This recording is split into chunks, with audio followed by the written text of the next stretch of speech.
Oi, gente! Ontem eu resolvi assistir um documentário que já estava na minha lista da HBO Max há um bom tempo. O documentário se chama Roland Doe, a verdadeira história de O Exorcista, que é simplesmente o melhor filme de terror de todos os tempos, né, gente? E também o meu filme de terror favorito. E eu não sei se é porque eu fui sem expectativa alguma que esse documentário me surpreendeu no bom sentido. Antes da metade ali do documentário eu já estava decidida a trazer um vídeo aqui pro canal falando sobre isso com vocês e fazendo essa recomendação para que vocês assistam, principalmente se você for fã de O Exorcista. Eu sou a Tiffany, esse é o meu canal e bora para mais um vídeo.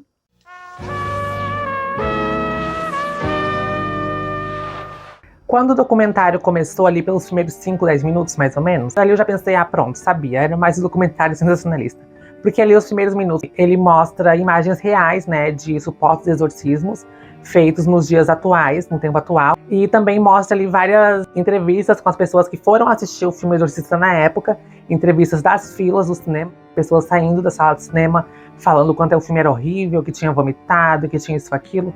Várias coisas que realmente aconteceram. O Exorcista foi um marco. Essas entrevistas são icônicas, mas para fazer esse paralelo com gravações reais de exorcismos e as entrevistas, inicialmente eu já pensei, vai ser mais um documentário sensacionalista qualquer. Só que ele logo me deu uma rasteira, porque eu tava totalmente enganada. O documentário mostra ele também um pouco do William Peter Blatty, escritor do livro O Exorcista. Eu já li o livro também. Tem algumas diferenças ali com o filme, mas eu ainda acho o filme mais interessante que o livro. Eu acho o livro um pouco arrastado em alguns momentos. E mostra ali uma entrevista do William Peter Blatty, explicando que ele tirou essa ideia de um caso real de exorcismo, que ele tinha ouvido falar e que não era muito documentado, e por isso ele resolveu escrever um livro sobre esse assunto. Eu já tinha ouvido falar desse Roland Doe, que é um nome fictício para manter a identidade da pessoa que realmente passou por isso preservada. Eu já tinha ouvido falar nessa história, né, que tinha uma história real, mas eu nunca tinha pesquisado a fundo, nunca tinha visto nada a fundo. E esse documentário se aprofunda bastante no que supostamente aconteceu naquela ocasião, em 1949. O documentário começa a ficar mais sério, ainda lá pelos primeiros 10 minutos mais ou menos, quando ele mostra que tudo que está sendo falado ali daquele documentário foi tirado de um diário de um dos padres que participaram do exorcismo,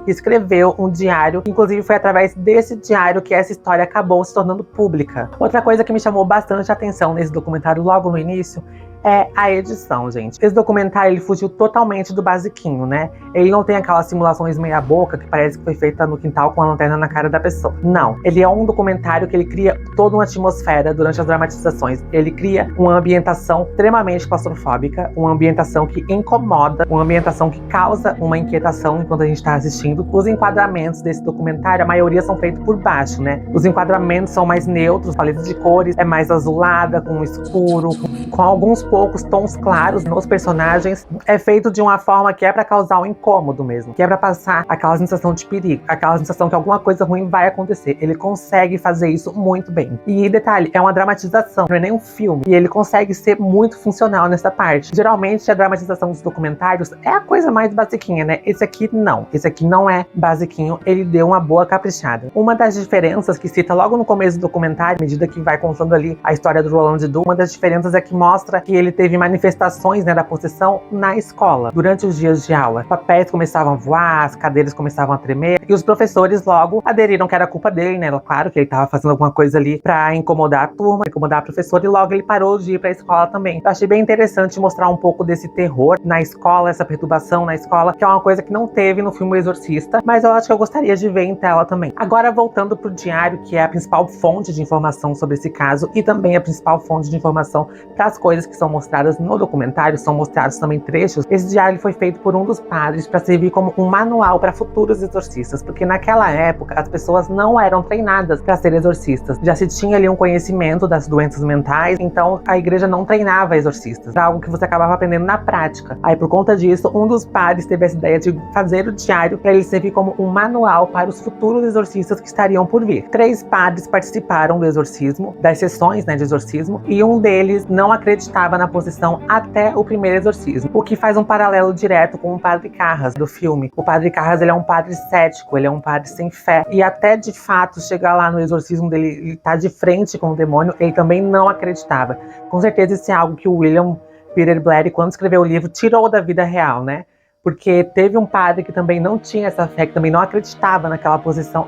Ao longo ali dos 34 dias de exorcismo, um dos padres perdeu 20 quilos nesse processo. E o mesmo também disse que ele já tinha enfrentado furacões, já tinha enfrentado tornados imensos, tempestades, já tinha visto muita coisa horrível, mas nada se compara com o que ele viu naquele garoto durante esses 34 dias de exorcismo. Inclusive, esse padre, antes dele falecer, ele deu uma entrevista contando pela primeira vez sobre esse exorcismo, sobre esse caso. É uma entrevista bem interessante, tem uns trechinhos lá no documentário. Recomendo muito vocês assistirem. E também, caso queiram procurar na internet, né, as entrevistas dos padres que participaram do exorcismo do Roland Doe, é bem interessante para saber um pouco da suposta história real, né, do que teria acontecido na vida real. Eu não vou falar para vocês como foi o fim do exorcismo, para vocês irem ver o documentário e ainda ter algumas surpresas. Mas anotem isso caso você for assistir o documentário. O fim do exorcismo me deixou um pouco cética sobre a veracidade de todos aqueles fatos. Porque geralmente quando acontecem coisas estranhas, é fato que aconteceu alguma coisa estranha com esse garoto. Isso é indiscutível. Mas quando acontecem coisas estranhas, uma pessoa comenta alguma coisa, depois outra pessoa comenta outra coisa, cada um vai acrescentando algo até aquilo se tornar um alento. E muitas vezes a história final não tem nada a ver com o que realmente aconteceu, de tanta gente contando de uma forma diferente. Então ali, o final de como foi, né, o exorcismo, isso tem um padre falando, um padre que participou, que deu entrevista muitos anos atrás, e que tá ali o trecho no documentário. Eu achei...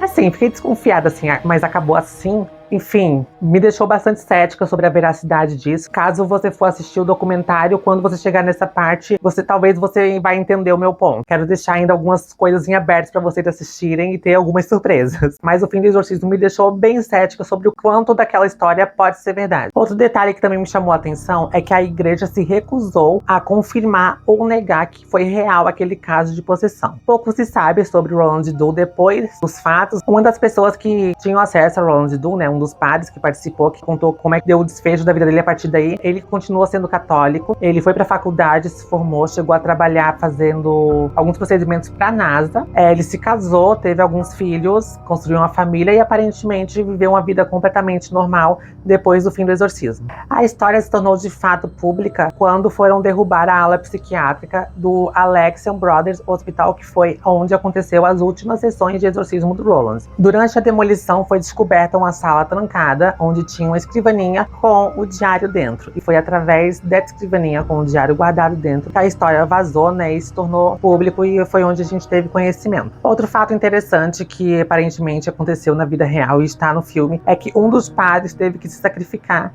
pro exorcismo dar certo. Um dos padres, ele ficou na ala psiquiátrica do hospital pro resto da vida, tendo esses ataques, né, que o menino tinha. Acredita-se que ele ficou possuído pro resto da vida e se manteve preso dentro de uma sala psiquiátrica pro demônio ficar com ele pro resto da vida e o Roland conseguir viver uma vida normal. Isso faz um paralelo com o final do filme do Exorcista, né, que o padre Carras, ele se oferece pro demônio entrar nele e se atira pela janela, se suicidando e assim libertando a Regan de vez. Outra coisa que me chamou bastante atenção foi que os especialistas ali, né, que estavam comentando, dando as entrevistas, falaram que hoje em dia os exorcismos são muito mais comuns que naquela época. O que eu fiquei impressionada, porque devia ser o contrário, né?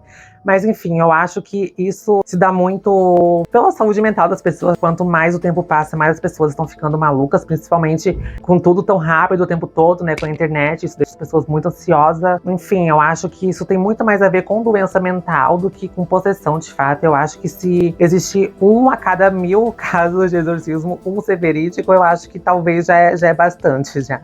Outra coisa que vale a pena comentar, o vídeo é sobre documentário, não é sobre o filme, né? Mas eu quero comentar isso.